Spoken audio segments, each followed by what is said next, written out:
विवेकानंद के साथियों ने को जब परेशान किया जाने लगा, उनको निकाला जाने लगा और ड्यूटा कुछ ठोस कदम नहीं उठा पा रही थी, या ड्यूटा ऑलरेडी पत्र लिख रही थी, इस बात को मैं स्वीकार करता हूँ कि लिख रही थी, लेकिन कहीं ना कहीं पत्र लिखने से काम नहीं बन रहा था और ये लगा कि एडहॉक साथी बाहर हो जाएंगे।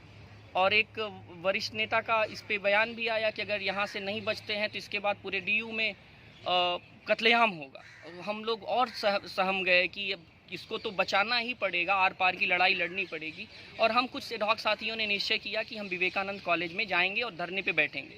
और हम बैठे, 2 रातें हमने काटी वहाँ, 2-3 एडहॉक साथियों के साथ रात में रुके और फिर ड्यूटा सक्रिय हुई, संगठन सक्रिय हुए और हम उन साथियों को बचाने में कामयाब हो पाए। तो दोस्तों समस्या, और वहाँ पे हमारे ऊपर एफआईआर भी हुई। अगर ड्यूटा चाहती, मैं कहीं ना कहीं इसमें ड्यूटा का दोष रखता हूँ कि जो ड्यूटा थी अगर वो चाहती तो हम एडहॉक साथियों के ऊपर एफआईआर नहीं होती, या उसको और भी तरीके से हटवाया जा सकता था। लेकिन ये हमारे एडहॉक की बात तो नहीं थी ना, ये ड्यूटा की बात थी कि एडहॉक साथियों को हटाना, बचाना उनकी जिम्मेदारी कि एडहॉक की। जब एडहॉक को ही बचाना, एडहॉक को एफआईआर सहनी है तो एडहॉक लड़ क्यों नहीं सकता? इसमें कहाँ गलती है?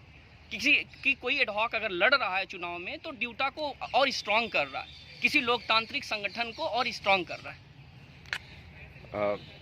बतौर संत प्रकाश, शिक्षकों से आप क्या अपील करना चाहेंगे? मेरी दिल्ली विश्वविद्यालय के हर शिक्षक, एडहॉक शिक्षक या एडहॉक हितैषी शिक्षक से यही अपील है कि ड्यूटा का जो ये चुनाव है, ऐतिहासिक चुनाव है, क्योंकि उसकी आधी आबादी का एक का रिप्रेजेंटेटिव का एक प्रतिनिधित्व के रूप में के लिए सामने है और उनकी जिम्मेदारी है कि वो आगे आएँ, क्योंकि मैं एक स्वतंत्र उम्मीदवार के रूप में हूँ और मेरी इतनी सामर्थ्य और क्षमता नहीं है कि मैं चुनाव लड़ पाऊँ, अकेले दम पे हर शिक्षक तक पहुँच पाऊँ।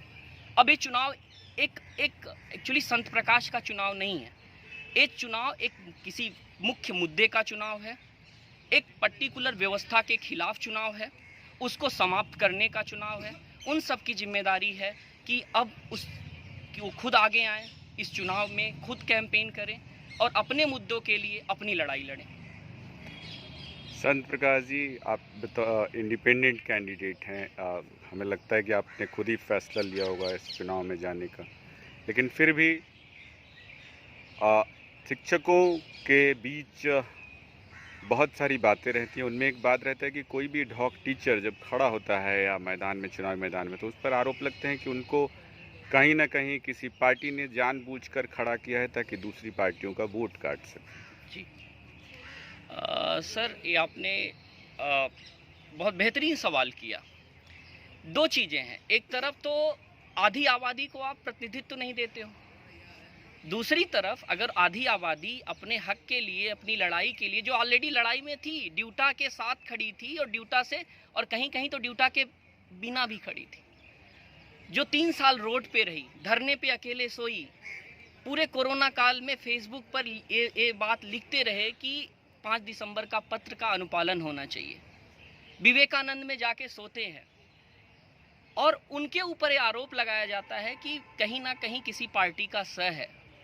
तो ये बताइए कि ये जो ऑलरेडी ये बात उठा रहे हैं वो खुद ही किसी विकृत मानसिकता के शिकार लोग हैं कि आप पहली बात तो किसी को प्रतिनिधित्व नहीं दे रहे हैं, कोई व्यक्ति प्रतिनिधित्व के लिए आगे आ रहा था, आप उस पर आरोप लगा रहे हैं। तो ये किस तरह की मानसिकता, मैं तो समझ ही नहीं पा रहा हूँ।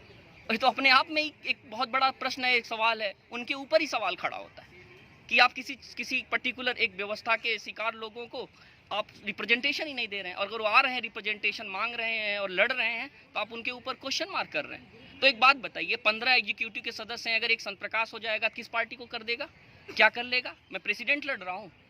नहीं लड़ रहा हूँ, मैं तो एग्जीक्यूटिव लड़ रहा हूँ। और मैं अपने आप को प्रेसिडेंट के काबिल नहीं मानता, लेकिन हाँ एग्जीक्यूटिव के काबिल तो भाई बात उठाने के लिए मैं जाऊँ, कोई जाए। और दूसरी बात है, 5000 एडहॉक शिक्षक हैं, 10,000 पूरे फैकल्टी मेंबर हैं, क्या मैं सबसे पूछ सकता हूँ? लेकिन हाँ, कुछ एक तबका, एक समूह था जिससे हमने बात किया, उन्होंने खुद कहा, कई ग्रुप्स पे कहा कि आप लड़िए, आपने पूरी मेहनत किया है। तो ऐसा नहीं 5000 लोगों ने कहा है, लेकिन एक बड़े लोग, काफ़ी लोगों ने कहा कि लड़ने के लिए खुद आगे बढ़ाया है। बैलेट नंबर और नाम बता दीजिए। जी मेरा नाम संत प्रकाश सिंह है। मेरा बैलेट नंबर 16 है। अब लड़ाई आपके हाथ में है। मैंने तो अपना नामांकन कर दिया है। अब आपको अपने मुद्दे के लिए और अपने लिए लड़ाई लड़नी है। अब आपको कैंपेन संभालनी है। आपको इस कैंपेन को आगे बढ़ाना है, चुनाव को जीतना है। एडहॉक की लड़ाई, एडहॉक की इस व्यवस्था के खिलाफ लड़ाई हम सब मिलके ही लड़ पाएंगे, जीत पाएंगे।